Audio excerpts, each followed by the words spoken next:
ഇറങ്ങി വന്നു. കുറച്ചൊക്കെ ഒരു ജാള്യത ഉണ്ട് മുഖത്ത്, എന്നാലും സാമർഥ്യം നല്ലോണം ഉണ്ടല്ലോ. അല്ലെങ്കിൽ എനിക്കറിയാം, ഞാൻ പറയേണ്ട ആവശ്യമൊന്നുമില്ല. ഏട്ടൻ വന്നോളും. ഏട്ടനിപ്പോൾ ഈ എല്ലാ കാര്യങ്ങളും സർവജ്ഞനല്ലേ, ഒക്കെ അറിയണ ആളല്ലേ. എൻ്റെ കാര്യത്തിന് ഇപ്പോൾ പ്രത്യേകിച്ച് ഏട്ടനോട് പറയേണ്ട ആവശ്യമുണ്ടോ എന്നൊക്കെ പറഞ്ഞ് അങ്ങനെ അങ്ങോട്ട് ഭഗവാന്റെ വാക്കിൽ മയങ്ങാത്തവരാരാളുള്ളത്. അങ്ങനെ പറഞ്ഞ് അങ്ങോട്ട് മയക്കി. എന്തായാലും ബലഭദ്രസ്വാമിക്ക് സന്തോഷമായി. അങ്ങനെ ആ ഏട്ടനും അനിയനും കൂടി അവിടെ കണ്ടുമുട്ടണ ആ രംഗം പെട്ടെന്ന് ബ്രാഹ്മണൻ ഇനി സമയമൊട്ടും വൈകിക്കരുത് എന്നുള്ള ഭാവത്തിലെ വേഗം ചെന്നു കൊട്ടാരത്തിലേക്ക്.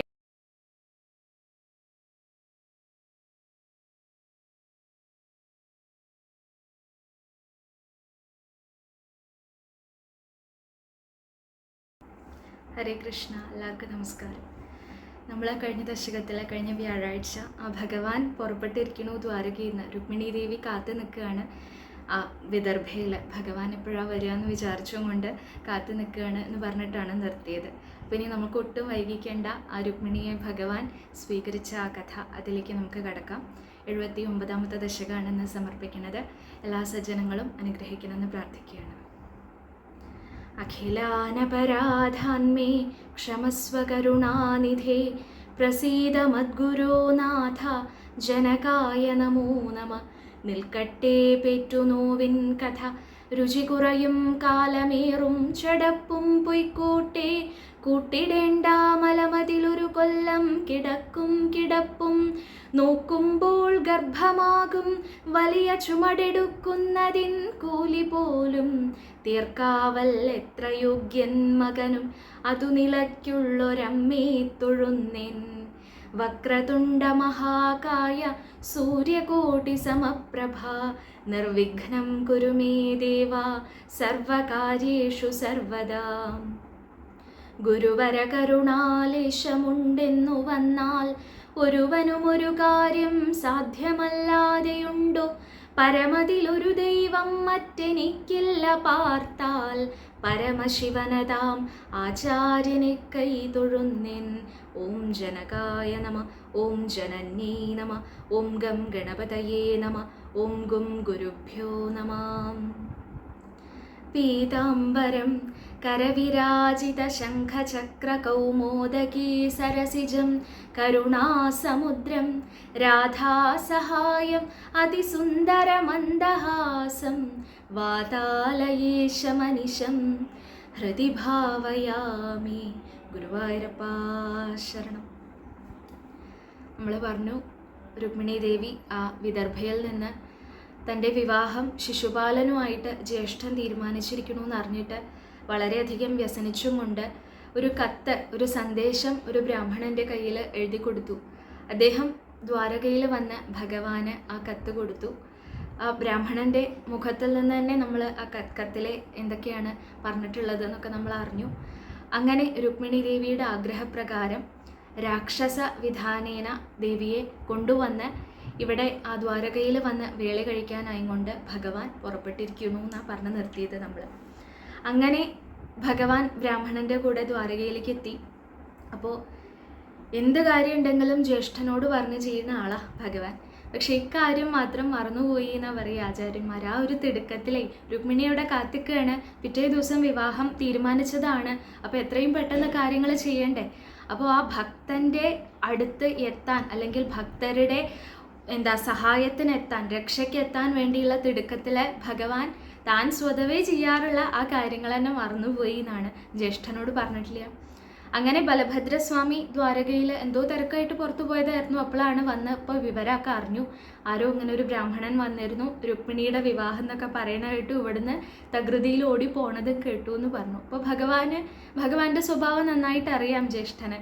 അപ്പോൾ അങ്ങനെ കൂട്ടി വായിച്ചിട്ട് മനസ്സിലാക്കി, ആ ശരി, അപ്പോൾ ആ കുട്ടീനെ കൊണ്ടുവരാൻ വേണ്ടി പോയതാവെന്ന് വിചാരിച്ചിട്ട്.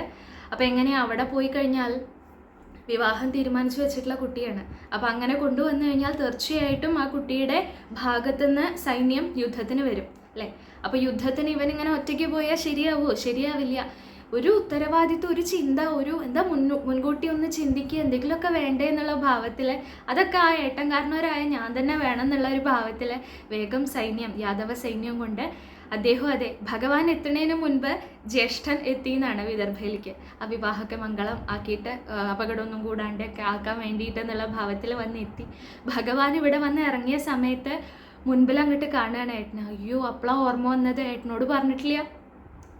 ഇറങ്ങി വന്നു. കുറച്ചൊക്കെ ഒരു ജാള്യത ഉണ്ട് മുഖത്ത്, എന്നാലും സാമർഥ്യം നല്ലോണം ഉണ്ടല്ലോ. അല്ലെങ്കിൽ എനിക്കറിയാം, ഞാൻ പറയേണ്ട ആവശ്യമൊന്നുമില്ല, ഏട്ടൻ വന്നോളും, ഏട്ടനിപ്പോൾ ഈ എല്ലാ കാര്യങ്ങളും സർവജ്ഞനല്ലേ, ഒക്കെ അറിയണ ആളല്ലേ, എൻ്റെ കാര്യത്തിന് ഇപ്പോൾ പ്രത്യേകിച്ച് ഏട്ടനോട് പറയേണ്ട ആവശ്യമുണ്ടോ എന്നൊക്കെ പറഞ്ഞ് അങ്ങനെ അങ്ങോട്ട് ഭഗവാന്റെ വാക്കിൽ മയങ്ങാത്തവരാരാളുള്ളത്, അങ്ങനെ പറഞ്ഞ് അങ്ങോട്ട് മയക്കി.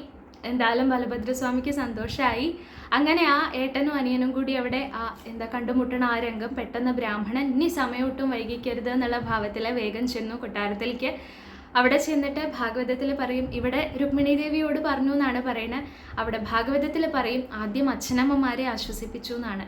കാരണം ഭീഷ്മക മഹാരാജാവിൻ്റെ പുത്രിയായിട്ടുള്ള രുക്മിണിയെ ഭഗവാൻ അപഹരിച്ചു കൊണ്ടുവന്നു. അപ്പോൾ അങ്ങനെ ചെയ്തപ്പോൾ ഇന്നൊക്കെ പല സമ്പ്രദായത്തിലും കാണുന്നത് പോലെ അച്ഛനമ്മമാർക്ക് എതിരായിട്ട് അങ്ങനെ ഒരു രീതിയിലല്ല എന്ന് വേണം നമ്മൾ മനസ്സിലാക്കാൻ. നമ്മൾ ആദ്യമേ പറഞ്ഞു, ഭീഷ്മകർക്കും രാജ്ഞിക്കും ഒക്കെ ആഗ്രഹം കൃഷ്ണന് കൊടുക്കണം തന്നെയായിരുന്നു. പക്ഷേ ആ രുക്മി നിർബന്ധ ബുദ്ധി കാണിച്ചു. രുക്മിയുടെ മുൻപിൽ തർക്കിച്ച് ജയിക്കാനുള്ള ശക്തി അച്ഛനാണെങ്കിലും ഇല്ല. അത് കാരണം സമ്മതിച്ചു കൊടുത്തു എന്നുള്ള ഒരു അർത്ഥത്തിലേ ഉള്ളൂ ശിശുപാലനുമായിട്ടുള്ള വിവാഹം. ഇവിടെ കൃഷ്ണൻ വന്നു എന്ന് അറിഞ്ഞപ്പോഴേക്കും അവർക്ക് വലിയ സമാധാനമായി എന്നാ.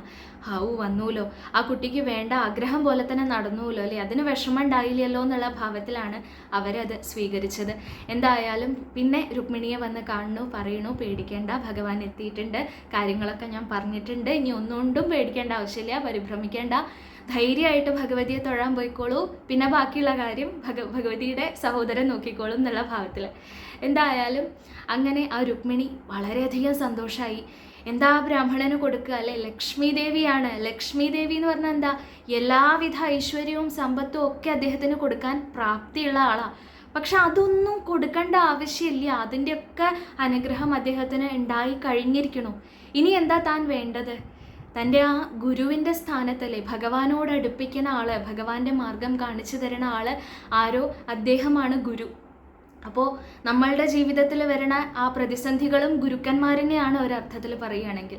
ഇവിടെ ബ്രാഹ്മണൻ സഹായിക്കുകയാണ് ചെയ്തത് അല്ലേ, ഭഗവാനെ ഇങ്ങോട്ട് എത്തിക്കാൻ വേണ്ട കാര്യം എന്താ ചെയ്യുക ചെയ്തത്. അപ്പോൾ ഭഗവാനെ കാണിച്ചു തന്ന, ഭഗവാനോട് അടുപ്പിച്ച ആ ഗുരുവിനെ അവിടെ ആ ലക്ഷ്മി ദേവി നമസ്കരിക്കുകയാണ്. ലക്ഷ്മി നമസ്കരിച്ചു പിന്നെ എന്താ, അദ്ദേഹത്തിൻ്റെ ആ സ്ഥാനം ഇങ്ങോട്ട് എത്തിയെന്നൊന്ന് ചിന്തിച്ചു നോക്കൂലേ. അങ്ങനെ ആ ബ്രാഹ്മണൻ നന്നായിട്ട് അനുഗ്രഹിച്ചു. കുട്ടിയുടെ ആഗ്രഹം പോലെ തന്നെയൊക്കെ നടക്കട്ടെ, ഭഗവാന്റെ അനുഗ്രഹം ഉണ്ടാവട്ടെ എന്നൊക്കെ അനുഗ്രഹിച്ചു. അങ്ങനെ അദ്ദേഹം പോയി. ഇവിടെ ആ അച്ഛനമ്മമാർ, ഭീഷ്മക മഹാരാജാവും മഹാരാജ്ഞിയും മറ്റുള്ള രാജപരിവാരങ്ങളും എല്ലാവരും ഭഗവാനെയും ആ ബലഭദ്രസ്വാമിയും ഒക്കെ നന്നായി സൽക്കരിച്ചു. അവർക്കൊക്കെ നല്ല കൊട്ടാരങ്ങളൊക്കെ കൊടുത്തു, താമസിക്കാൻ കാര്യങ്ങളൊക്കെ ആയി. അങ്ങനെ ദേവിയുടെ ആ ഭഗവാൻ അങ്ങോട്ട് എത്തിയെന്ന് കണ്ടപ്പോൾ അവിടെ പറയണു, ഭഗവാന്റെ ആ ഒരു കമനീയ സ്വരൂപവും ആ കാന്തിയും ആ തേജസ്സും ഒക്കെ കൂടി കണ്ടപ്പോൾ വിദർഭയിലെ ആൾക്കാരൊക്കെ മനസ്സങ്ങോട്ട് ഇളകാൻ തുടങ്ങിയെന്നാണ്. കാരണം എന്തൊരു ദുഷ്ടതയാണല്ലേ ആ രുക്മി കാണിച്ചത്. എന്തുകൊണ്ടും നമ്മുടെ രുക്മിണിക്കുട്ടിക്ക് ചേരുന്നത് ഈ കൃഷ്ണൻ തന്നെയല്ലേ, ഈ കൃഷ്ണൻ തന്നെയല്ലേ ആ വരനായി വരേണ്ടത്. എന്തിനാപ്പോൾ ആ രുക്മി ശിശുപാലനുമായിട്ട് തീരുമാനിച്ചതാവോ അല്ലേ, രുക്മിണിയും കൃഷ്ണനും അല്ലേ ഒന്നാവേണ്ടതെന്ന്. അവർ തമ്മിൽ അങ്ങനെ ഒരു മനസ്സിനൊരു ചഞ്ചലത അല്ലേ, പ്രജകൾക്ക് ആകെ ഒരു പരിഭ്രമം. ഇനിയിപ്പോൾ നാളെ ആ വേളി നടന്ന ആ കുട്ടി ആ ശിശുപാലൻ്റെ അടുത്തേക്ക് പോയ ആണെങ്കിൽ മഹാദുഷ്ടനാണത്രേ. അപ്പോൾ ഈ കുട്ടിക്ക് ശരിക്കും ചേർന്നത് കൃഷ്ണനല്ലേ എന്നൊക്കെ അവർ അങ്ങനെ പറഞ്ഞ് ആ രാത്രി കഴിച്ചു കൂട്ടി എന്നാണ് പറയുന്നത്. എന്തായാലും പിറ്റേ ദിവസം രാവിലെയായി. അങ്ങനെ ദേവിയെ തൊഴാൻ വേണ്ടിയിട്ട് നമ്മൾ നേരത്തെ പറഞ്ഞ പോലെ കുലദേവിയായിട്ടുള്ള ആ ഭഗവതിയെ, ശ്രീപാർവതി ദേവിയെ തൊഴാൻ വേണ്ടിയിട്ട് പോവുകയാണ്. മറ്റുള്ള ആ വധുക്കളുടെ കൂടെ ആ രുക്മിണി ദേവി അങ്ങോട്ട് പോയി. ഭടന്മാരൊക്കെ ഉണ്ട് സംരക്ഷണത്തിന് അല്ലേ, വധുവാണ്, രാജകുമാരിയാണ്. അപ്പോൾ ആ ഒരു അർത്ഥത്തിൽ അവരൊക്കെ കൂടെ പോയിട്ടുണ്ട്.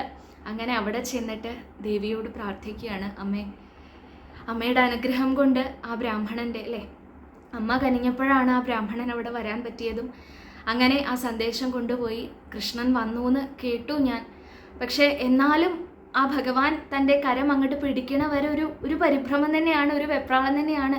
എന്തെങ്കിലും തടസ്സം ഉണ്ടായാലോ, ജ്യേഷ്ഠൻ ഇടയ്ക്ക് കയറി വന്നാലോ അല്ലേ, രാജാക്കന്മാർ യുദ്ധത്തിന് പോയാലോ, ഭഗവാന് സാധിക്കില്ലയാവോ. ഭഗവാന്റെ ബലം അല്ലെങ്കിൽ ശൗര്യമൊന്നും അറിയാത്ത ആളൊന്നുമല്ല. പക്ഷേ ആ ഒരു സ്ത്രീ സഹജമായിട്ടുള്ള അല്ലെങ്കിൽ ആ വധു എന്നുള്ള ഭാവത്തിൽ അങ്ങനെ നിൽക്കുമ്പോൾ സ്വാഭാവികമായിട്ടും വിവാഹത്തിനൊരു പരിഭ്രമമൊക്കെ ഉണ്ടാവുമല്ലോ ആ ഒരു സമയത്ത്.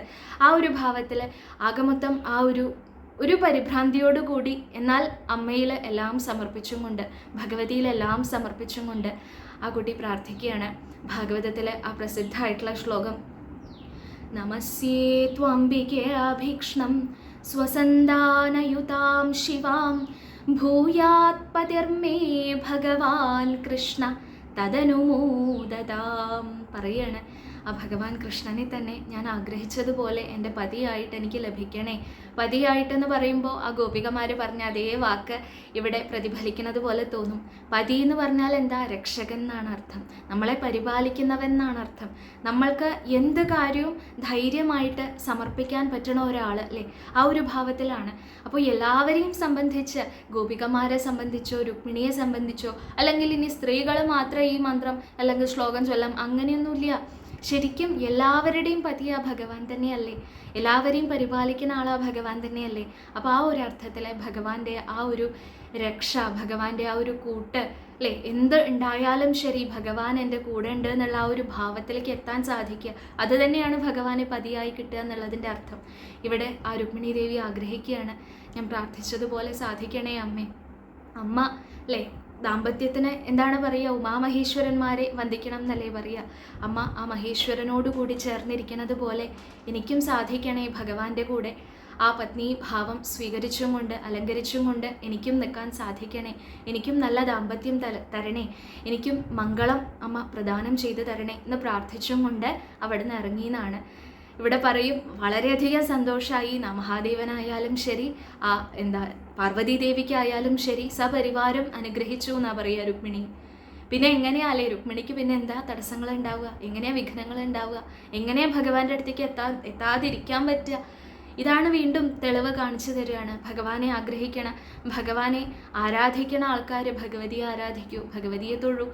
അമ്മയെ തൊഴുതാൽ വേഗം ഭഗവാനെ കിട്ടുന്ന പറയുക. അങ്ങനെ ആ അമ്മയുടെ അച്ഛൻ്റെ ജഗത് പിതാക്കളുടെ ആ അനുഗ്രഹം സ്വീകരിച്ചും കൊണ്ട് അവിടെ നിന്ന് ഇറങ്ങി പുറപ്പെട്ടു. പുറത്തേക്ക് വന്നപ്പോൾ എന്താ, ഇവിടെ എല്ലാ രാജാക്കന്മാരും നിൽക്കുകയാണ് അല്ലേ. രുക്മിണിയുടെ ഒരു സൗന്ദര്യം എന്ന് പറഞ്ഞാൽ സാക്ഷാൽ ലക്ഷ്മി ദേവി അല്ലേ. അപ്പോൾ കാണാൻ കാത്തു നിൽക്കുകയാണ്. ഒരു നോക്കെങ്കിലും ആ രുക്മിണി ഒന്ന് കാണാൻ കിട്ടിയെന്ന് വെച്ചാൽ രാജകുമാരിയാണ്. ഇതുവരെ അങ്ങനെ പുറത്തൊന്നും ആരും കണ്ടിട്ടില്ല. ഇനിയിപ്പോൾ വധുവിൻ്റെ സങ്കല്പം വരുമ്പോഴും മുഖം കാണിക്കില്ലല്ലോ. ഇപ്പോൾ ഒന്ന് എന്തെങ്കിലും ഒരു നിഴലെങ്കിലും ആ രുക്മിണിയുടെ ഒന്ന് കാണാൻ പറ്റിയിരുന്നെങ്കിൽ, ഇപ്പോൾ പുറത്തേക്ക് വന്ന സമയത്തെന്ന് വിചാരിച്ചിട്ട് അവിടെ കല്യാണത്തിന് കൂടാൻ വന്ന ആൾക്കാരൊക്കെ വന്ന് നിൽക്കുന്നുണ്ട്, രാജാക്കന്മാരൊക്കെ വന്ന് നിൽക്കുന്നുണ്ട്. ആ കൂട്ടത്തിൽ കൃഷ്ണനും ഉണ്ടെന്നാ. കൃഷ്ണനുണ്ടെന്ന് അറിയാം, ബ്രാഹ്മണൻ പറഞ്ഞിട്ട് അറിയാം രുക്മിണിക്ക്. പക്ഷെ എവിടെയാ തൻ്റെ ഭഗവാൻ, എവിടെയാ ഇരിക്കുന്നത്, എവിടെയാ നിൽക്കുന്നത് ഒന്നും അറിയില്ലല്ലോ. എന്താ ഇപ്പോൾ ഞാൻ ചെയ്യുക, എങ്ങനെയാ ഇപ്പോൾ ഭഗവാനെ ഒന്ന് കാണുക, എങ്ങനെയാണ് ഞാൻ ഭഗവാനെ കണ്ടുപിടിക്കുക എന്നുള്ള ഭാവത്തിൽ അങ്ങനെ വിഷമിച്ചപ്പോൾ അമ്മ പാർവതീദേവി മനസ്സിൽ തോന്നിച്ചു എന്നാ, തൻ്റെ ആ കേശഭാരം, ആ മുഖത്തേക്ക് അങ്ങനെ വീണ് കിടക്കണ ആ കേശഭാരം അതൊന്ന് ഒതുക്കുക എന്നുള്ള മട്ടിൽ ഒന്നങ്ങോട്ട് മാറ്റി നോക്കി നോക്കൂ. അപ്പോൾ ഒരു മാത്ര നേരത്തിന് ഒന്ന് നോക്കുക, അപ്പോൾ കിട്ടിക്കോളും, കണ്ടോളും എന്ന് പറഞ്ഞുകൊണ്ട് അങ്ങനെ പാർവതി മനസ്സിൽ തോന്നിച്ചു എന്ന് പറയുകയാണ്. അങ്ങനെ ആ രുക്മിണി ദേവി ആ പറഞ്ഞതുപോലെ തന്നെ തൻ്റെ മുഖത്തേക്ക് വീണ് കിടക്കണ ആ മുടി അതൊന്ന് അങ്ങോട്ട് മാറ്റി അങ്ങോട്ട് നോക്കുക എന്നുള്ള ഭാവം വന്നപ്പോഴേക്കും അവിടെ ആ മുന്നിൽ നിൽക്കുന്ന രാജാക്കന്മാരെല്ലാവരും രുക്മിണി എന്നെ നോക്കി, നോക്കൂ ആ രാജകുമാരി എന്ത് സൗന്ദര്യ, ആ കുട്ടി എന്നെ നോക്കി, ലക്ഷ്മിയാണേ. ലക്ഷ്മിയിൽ ഭ്രമിക്കാത്തവരുണ്ടോ? എന്താ അതിൻ്റെ ശരിക്കുള്ള അർത്ഥം എന്താ? ഇന്നും അതെ, സമ്പത്ത്, ലക്ഷ്മി, ഐശ്വര്യം, അതിൽ മോഹിക്കാത്ത ആൾക്കാർ ആരാ ഉള്ളത്? അങ്ങനെ അങ്ങോട്ട് ആ ലക്ഷ്മി ദേവി അങ്ങോട്ട് കണ്ടപ്പോഴേക്കും എല്ലാവരും അവിടെ മോഹാലസ്യപ്പെട്ട് വീണു, ബോധം കെട്ട് വീണു അല്ലേ. ബോധം പോയും കൊണ്ട് പലതും പ്രവർത്തിച്ചും കൊണ്ട് അവരൊക്കെ ആ കുതിരയുടെ മുകളിൽ നിന്നും ആനയുടെ മുകളിൽ നിന്നൊക്കെ അങ്ങോട്ട് വീണു. അങ്ങനെ എല്ലാവരും വീണപ്പോൾ വീഴാതെ നിൽക്കണ ഒരാളെ ഉണ്ടായിരുന്നുള്ളൂ, അച്യുതനായിട്ടുള്ള ആ ഭഗവാൻ അല്ലേ. അച്യുതൻ എന്ന് പറഞ്ഞാൽ എന്താ? ച്യുതിയില്ലാത്ത ആളെന്നാ, വീഴാത്ത ആളെന്നാണ്. അങ്ങനെ വീഴാണ്ട് നിൽക്കണ അച്യുതൻ മാത്രമേ അവിടെ ഉള്ളൂ. അങ്ങനെ ആ ഭഗവാനെ ഒരു നോക്ക് കണ്ടു അല്ലേ. ഭഗവാൻ ഇതേപോലെ തന്നെയാണ്. എല്ലാവരും ലക്ഷ്മിയിൽ ഭ്രമിച്ച് നിന്നു. പാലാഴി മഥന സമയത്ത് എല്ലാവരും ലക്ഷ്മി തൻ്റെ ആവണമെന്ന് ആഗ്രഹിച്ചു. ആ സമയത്തും ഭഗവാൻ അങ്ങനെ ആ ഒരു ആഗ്രഹം ഒന്നുമില്ല അല്ലേ. ലക്ഷ്മി സമ്പത്തിൻ്റെ ആ അധിദേവതയാണെന്നുള്ള ഒരു ഭാവത്തിൽ അവിടെ പാലാഴിയിൽ നിന്ന് പൊന്തി വന്നു എന്നുള്ള ഒരു ഭാവം, അവിടെ ഭാവവ്യത്യാസമൊന്നും ഭഗവാന് വന്നിട്ടില്ല, നിർഗുണനല്ലേ. അങ്ങനെ ആ നിന്ന ഭഗവാൻ തന്നെ മോഹിക്കാത്ത ആളെന്ന് പറഞ്ഞു കഴിഞ്ഞാൽ ആ കാമവാസന അല്ലെങ്കിൽ സമ്പത്ത്, ഐശ്വര്യം ഇതിലോടൊന്നും ആ ആസക്തി ഇല്ലാത്ത ആളെന്ന് പറഞ്ഞാൽ പൂർണ്ണനാണെന്ന് അർത്ഥം. അങ്ങനെയുള്ള ഭഗവാന്റെ കഴുത്തിൽ ചെന്ന് വരണമാല്യം ചാർത്തി ദേവി. ഇവിടെ അതെ വീഴാത്ത ആ ഭഗവാൻ തൻ്റെ ആ ഒരു സൗന്ദര്യത്തിൽ വീഴാണ്ട് നിന്നു എന്ന് വെച്ച് കഴിഞ്ഞാൽ അതിന് കാരണം രുക്മിണി തന്നെ പറഞ്ഞിട്ടുണ്ട്, ഭുവന സുന്ദരനാണ് വന്ന് നിൽക്കുന്നത്. പിന്നെ ഇപ്പോൾ ഈ തൻ്റെ സൗന്ദര്യം അതിനൊക്കുമോ എന്ന് രുക്മിണിക്ക് തോന്നിയോ എന്നറിയില്ല. എന്തായാലും ആ ഭഗവാനെ ഒരു നോക്ക് കണ്ടു എന്ന് പറഞ്ഞിട്ട് കാര്യമില്ല, തനിക്ക് അങ്ങോട്ട് ചെന്ന് ചെയ്യാൻ പറ്റില്ല. ഞാൻ എന്താ വരികയാണ് അങ്ങയുടെ കൂടെ, അങ്ങ് വന്നൂലേ എന്ന് പറഞ്ഞിട്ട് പോകാൻ പറ്റുമോ? പറ്റില്ല. ഭഗവാൻ തന്നെ വന്ന് കൊണ്ടുപോകണം അല്ലേ. അപ്പോൾ കണ്ടു എന്ന് വെച്ചാലും തിരിച്ചിപ്പോൾ തേരിൻ്റെ അവിടേക്ക് തന്നെ പോകണം. മറ്റുള്ള സ്ത്രീകളൊക്കെ വന്നിട്ടുണ്ട് അല്ലേ, കൊട്ടാരത്തിൽ നിന്ന് എല്ലാ സ്ത്രീകളുടെയൊക്കെ കൂടെയാണ് പുറപ്പെട്ടിട്ടുള്ളത്. ഭടന്മാരുണ്ട്. അവരെയൊക്കെ ധിക്കരിച്ചും കൊണ്ട് പെട്ടെന്ന് ഭഗവാന്റെ രഥത്തിൻ്റെ നേർക്ക് രുക്മിണിക്ക് പോകാൻ പറ്റില്ല. അപ്പോൾ അവർ വഴി കാണിക്കുന്ന പോലെ തന്നെ തൻ്റെ രഥത്തിൻ്റെ അങ്ങോട്ട് പോവുകയാണ് രുക്മിണി. അപ്പോൾ പെട്ടെന്ന് ഭഗവാൻ എങ്ങടാ പോണത് സുന്ദരി എന്ന് പറഞ്ഞിട്ട് തൻ്റെ കര അങ്ങോട്ട് പിടിച്ചു എന്നാണ് പറയുന്നത്. അങ്ങനെ ഭഗവാൻ പാണിഗ്രഹണം അവിടെ കഴിഞ്ഞു. പിന്നെ വേളിയൊക്കെ വന്നിട്ടുള്ള പാണിഗ്രഹണമൊക്കെ വേറെയാണ്. ഇവിടെ കഴിഞ്ഞു പാണിഗ്രഹണം. എങ്ങടാ പോണത്? എന്നെയല്ലേ ആഗ്രഹിച്ചത്, ഞാനും ഭഗവതിയല്ലേ ആഗ്രഹിച്ചത്, ദേവിയല്ലേ ആഗ്രഹിച്ചത്, ലക്ഷ്മി ആയിട്ടുള്ള ദേവിയല്ലേ ഞാനും ആഗ്രഹിച്ചത്. പിന്നെ എങ്ങോട്ടാ ഇനി പോണത്? എൻ്റെ കൂടെ പോരുമല്ലേ എന്ന് പറഞ്ഞിട്ട് ഭഗവാൻ അങ്ങോട്ട് തൻ്റെ രഥത്തിക്ക് കൊണ്ടുപോയി. അപ്പോഴേ ആശ്വാസമായിട്ടുള്ളൂ അല്ലേ. അതുവരെ ആ ഒരു പരിഭ്രമാണ്, ഭഗവാൻ വരില്ലേ, വന്നാലും കാണില്ലേ, കണ്ടാലും കൊണ്ടുപോകില്ലേ എന്നൊക്കെ ഉള്ളൊരു പേടിയാണ്. ഇപ്പോഴാണ് ആ ഭഗവാൻ അങ്ങോട്ട് സ്പർശിച്ചപ്പോഴേക്കും, ഭഗവാന്റെ കയ്യിൽ താൻ എത്തിയപ്പോഴേക്കും സുരക്ഷിതത്വം അല്ലേ. നമ്മളായാലും അങ്ങനെ തന്നെയാണ്. പലതരം പ്രതിസന്ധികളൊക്കെ ഉണ്ടാവുന്ന സമയത്തും ഭഗവാന്റെ കയ്യിൽ ഞാൻ സുരക്ഷിതയാണ് അല്ലെങ്കിൽ സുരക്ഷിതനാണ് എന്നുള്ള ആ ചിന്ത വരുമ്പോൾ ആശ്വാസമാണ്. എത്ര വലിയ ദുഃഖം വന്നാലും ശരി, എത്ര വലിയ ദുരിതം വന്നാലും ശരി, എല്ലാറ്റിനും ഒരു കാരണമുണ്ട്. ഭഗവാൻ എന്തെങ്കിലും നന്മ കാണാതിരിക്കില്ല അല്ലേ. എൻ്റെ നന്മയ്ക്ക് വേണ്ടിയിട്ടാണ് ഭഗവാൻ എല്ലാം ചെയ്യണത്. എന്നെ ആരും ദ്രോഹിക്കണമൊന്നുമില്ല. എൻ്റെ കർമ്മത്തിനനുസരിച്ച് എനിക്ക് ഓരോന്നും വന്ന് ചേരണം. പിന്നെ ഭഗവാൻ എന്ത് തീരുമാനിച്ചാലും എൻ്റെ നന്മയ്ക്ക് വേണ്ടിയേ തീരുമാനിക്കുള്ളൂ. ഞാൻ ഭഗവാന്റെ കൈകളിൽ, ഇവിടെ രുക്മിണി തീരുമാനിച്ചതുപോലെ സങ്കല്പിച്ചതുപോലെ ഞാൻ ഭഗവാന്റെ കയ്യിൽ സുരക്ഷിതയാണ്. പിന്നെ ഞാൻ എന്തിനാ പേടിക്കുന്നത്, എന്തിനാ പരിഭ്രമിക്കുന്നത്, എന്തിനാ ദുഃഖിക്കുന്നത്? ഭഗവാനില്ലേ എന്നെ നോക്കാൻ അല്ലേ. ഭഗവാൻ നോക്കിക്കോളും. എന്തൊക്കെയോ ഭഗവാൻ തീരുമാനിച്ചിട്ടുണ്ട്. ആ ഒരു ഭാവത്തിൽ, ആ ഒരു ശുഭാപ്തി വിശ്വാസത്തോടു കൂടി ആ ഭഗവാനിൽ സമർപ്പിച്ച് നമ്മൾ കാര്യങ്ങൾ ചെയ്തു നോക്കൂ. നമുക്ക് പരിഭ്രമമൊന്നും ഉണ്ടാവില്ല, വിഷമമൊന്നും ഉണ്ടാവില്ല. അതേ ചെയ്യേണ്ടതുള്ളൂ. എന്തായാലും അങ്ങനെ കഥയ്ക്ക് തന്നെ തിരിച്ചു പോവാം. രുക്മിണിയെ അങ്ങോട്ട് ഭഗവാൻ കൊണ്ടുപോയി രഥത്തിലേക്ക് അങ്ങനെ കൊണ്ടുപോവുകയാണ്. ദ്വാരകയിലേക്ക് രഥം അങ്ങനെ പോയിക്കൊണ്ടിരിക്കുകയാണ്. പുറപ്പെട്ടിട്ടുണ്ടെന്ന് അറിഞ്ഞപ്പോഴേക്കും അവിടെ മോഹാലസ്യപ്പെട്ട് വീണിരുന്ന രാജാക്കന്മാർക്കൊക്കെ അല്ലേ, ഭഗവാൻ ആചാര്യന്മാർ പറയും പണ്ടൊക്കെ കട്ടിട്ട് തിന്നു എന്നൊക്കെ ഉള്ള ആ ഒരു ദുഷ്പേരൊക്കെ ഉണ്ട് ഭഗവാന്. വെണ്ണ കട്ടു, പാല് കട്ടു എന്നൊക്കെ പറഞ്ഞു. അന്നൊന്നും ആരും കാണാതെ പോവുക. ഇന്നിപ്പോൾ ആരും കാണാണ്ട് കക്കേണ്ട ആവശ്യമൊന്നും തനിക്കില്ല. അപ്പോൾ ഭഗവാന്റെ സങ്കല്പം അനുസരിച്ച് ആ ബോധം കെട്ടവർക്കൊക്കെ ബോധം വന്നു. എല്ലാവരും കണ്ടു നിൽക്കെ തന്നെയാണ് രാക്ഷസ വിധാനേന രുക്മിണി ഇവിടുന്ന് കൊണ്ടുപോവാണ്. ഇത് കണ്ടപ്പോഴേക്കും അവരെല്ലാവരും കൂടി യുദ്ധത്തിന് വന്നു. പറഞ്ഞില്ലേ, ആദ്യം പറഞ്ഞല്ലോ യുദ്ധം ഉണ്ടാവുമെന്ന്. യുദ്ധത്തിന് പുറപ്പെട്ടപ്പോഴേക്കും എന്താ സംശയം, ബലഭദ്രസ്വാമി അങ്ങോട്ട് ഇടയ്ക്ക് കയറി വന്നു എന്ന്. എൻ്റെ അനിയനോടാണോ എന്ന് പറഞ്ഞിട്ട് ബലഭദ്രസ്വാമി, എന്താ ബലഭദ്രൻ എന്ന് പറഞ്ഞാൽ തന്നെ എന്താ ബലം, അത്രയധികം ബലാണേ.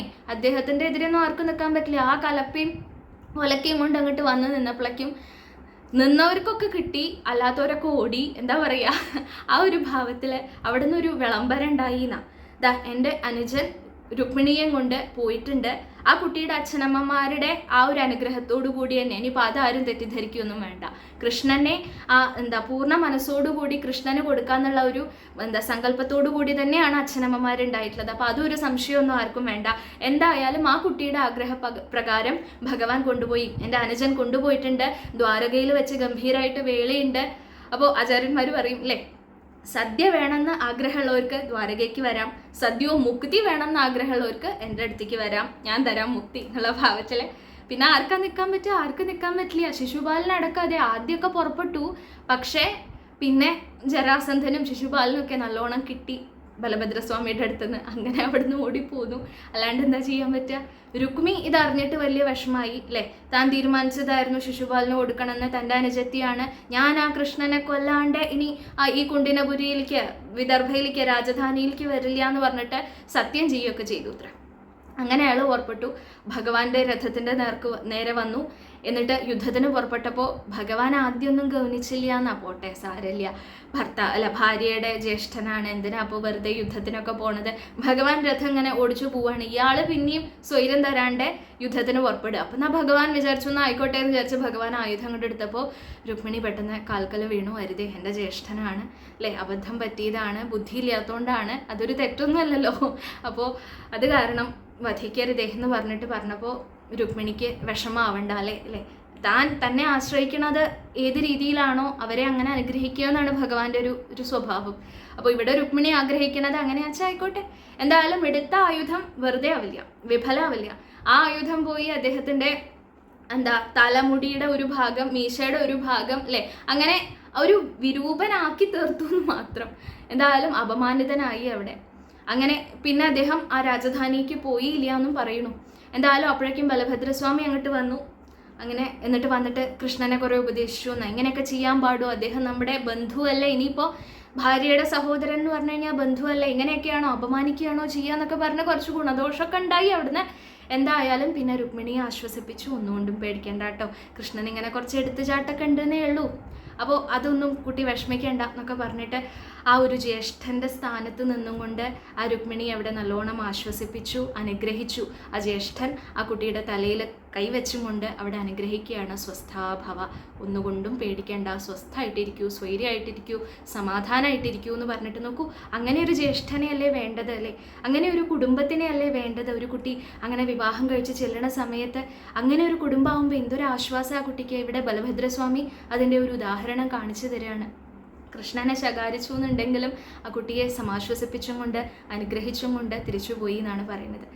അങ്ങനെ ഭഗവാൻ രുക്മിണി ദേവിയുടെ കൂടെ ദ്വാരകയിലേക്ക് എത്തി. അവിടെ ഗംഭീരമായിട്ട് വേളിയൊക്കെ ഉണ്ടായി എന്ന് ഭാഗവതത്തിൽ പറയുന്നുണ്ട്. ഇവിടെ വേളിയുടെ കാര്യം അങ്ങനെ എടുത്ത് പറയുന്നില്ല. എന്തായാലും അങ്ങനെ ആ വിധിപൂർവം ആ രുക്മിണിയെ പത്നിയായി സ്വീകരിച്ചു. അങ്ങനെ സുഖമായിട്ട് കഴിഞ്ഞു. ഭഗവാൻ ആ രുക്മിണിയെ അനുഗ്രഹിച്ചു. അതിനുശേഷം പിന്നെ കർഹിജിത് അധ്യായം എന്ന് പറഞ്ഞിട്ട് പ്രശസ്തമായിട്ടുള്ളൊരു ഭാഗമുണ്ട് ഭാഗവതത്തിൽ. ഉടനെ അല്ല പറയുക, ഭാഗവതത്തിൽ രുക്മിണി വിവാഹം ദശമത്തിൽ 54-ാമത്തെ അധ്യായത്തിലാണ്. അത് കഴിഞ്ഞ് പിന്നെ സ്യമന്തകോപാഖ്യാനമൊക്കെ കഴിഞ്ഞ് മറ്റുള്ള അഷ്ടമഹിഷി ഉദ്വാഹമൊക്കെ കഴിഞ്ഞ് ആ ഒരു ഭാഗമൊക്കെ കഴിഞ്ഞ് 60-ാമത്തെ അധ്യായത്തിലെ പിന്നെ കർഹിജിത് അധ്യായം പറയുള്ളൂ. അതെന്താ വെച്ചാൽ രുക്മിണി കൃഷ്ണന്മാരുടെ പ്രണയകലഹമാണ് ആ ഭാഗം. അപ്പോൾ അത് അവിടെ കുറേ കഴിഞ്ഞിട്ട് മറ്റുള്ള പത്നിമാരെയൊക്കെ വിവാഹം കഴിഞ്ഞിട്ടുള്ള ഒരു ഭാഗമാണ്. ഇവിടെ മേൽപ്പത്തൂര് 2 ശ്ലോകമായിട്ട് ആ ഭാഗം കൂടി ഒന്ന് സൂചിപ്പിച്ചിട്ടാണ് ഈ അധ്യായം നിർത്തുന്നത്. അപ്പം അത് പ്രത്യേകിച്ചൊന്നുമില്ല. ഇങ്ങനെ ആ അനേകം പത്നിമാര് ഇപ്പം ഇവിടെ കഴിഞ്ഞിട്ടില്ല മറ്റ് വിവാഹങ്ങൾ, എന്നാലും ഭാഗവതത്തിലെ ഭാഗം സൂചിപ്പിച്ചുകൊണ്ട് പറയുകയാണ്.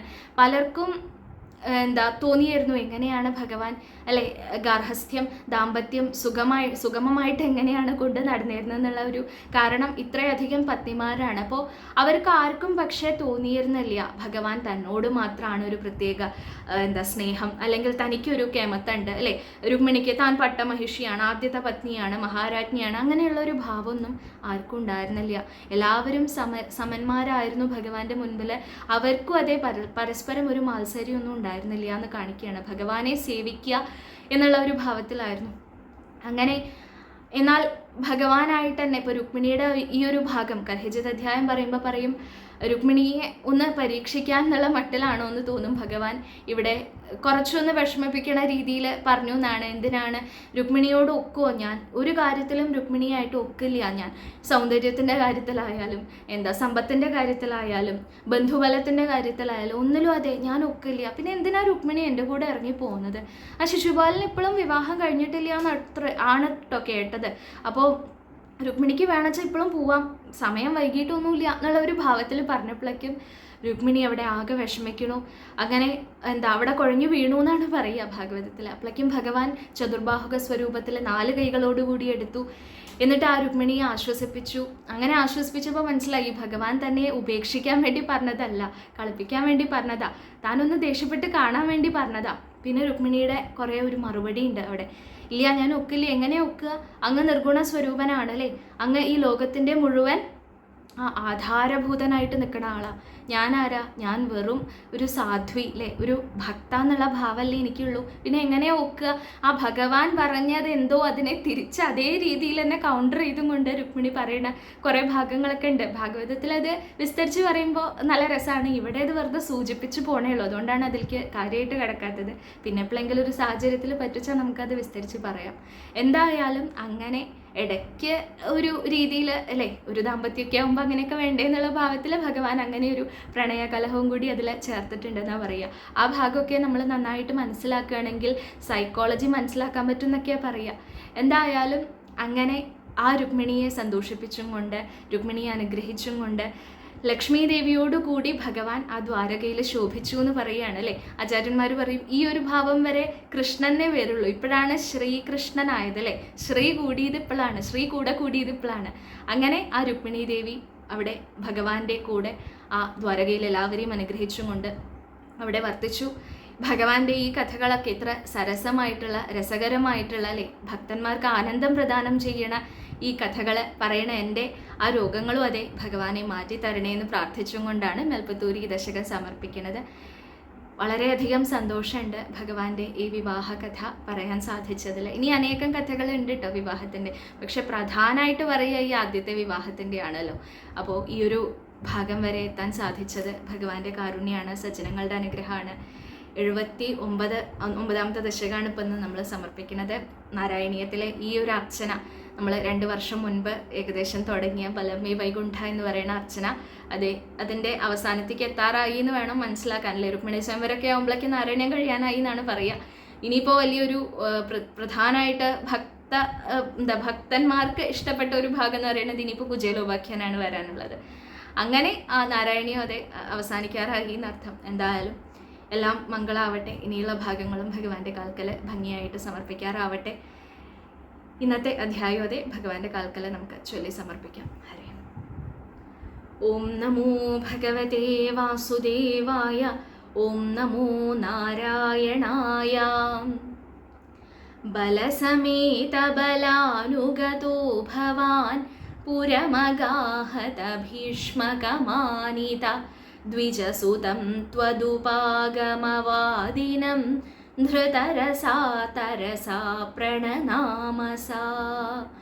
ഭുവനകാന്തമവേക്ഷ്യ ഭവദ്വപു ദ്വിജ നൃപസുതസ്യ നിശമ്യ ച ചേഷ്ടിതം വിപുലഖേദജുഷാം പുരവാസിനാം സരുദിതൈരുദിതൈരഗമന്നിശാം.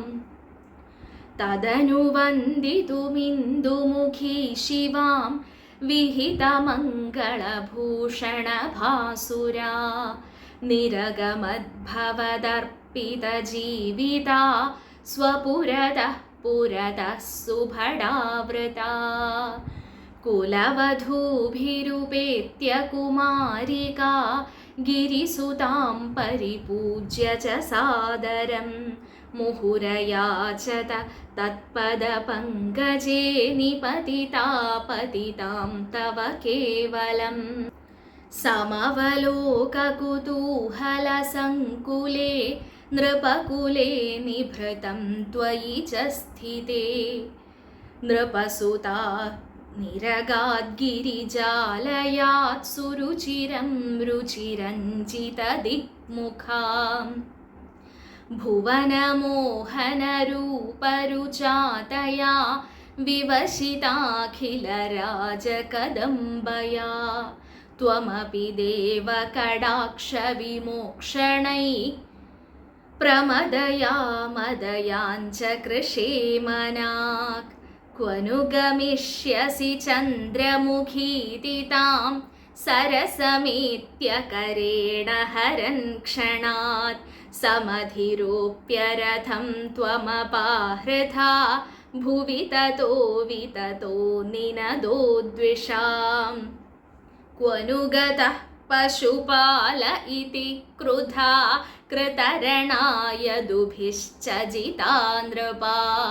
ന തു ഭവാനുത ചാല്യത തൈരഹോ പിശുനകൈശുനകൈരിവ കേസരീ. തദനു രുക്മിണമാഗതമാഹവേ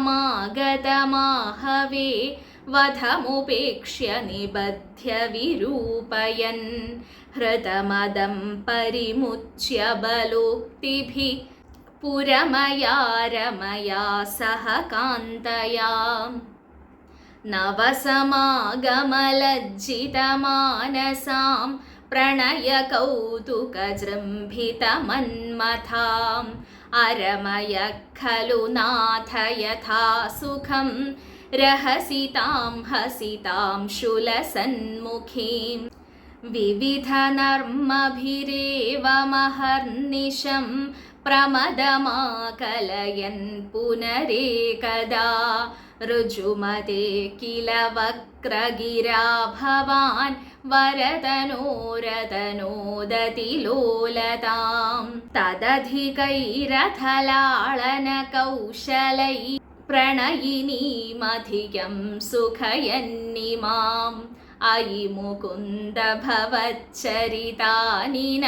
പ്രഗദതാം ഗദതാന്തിമപാകുരു.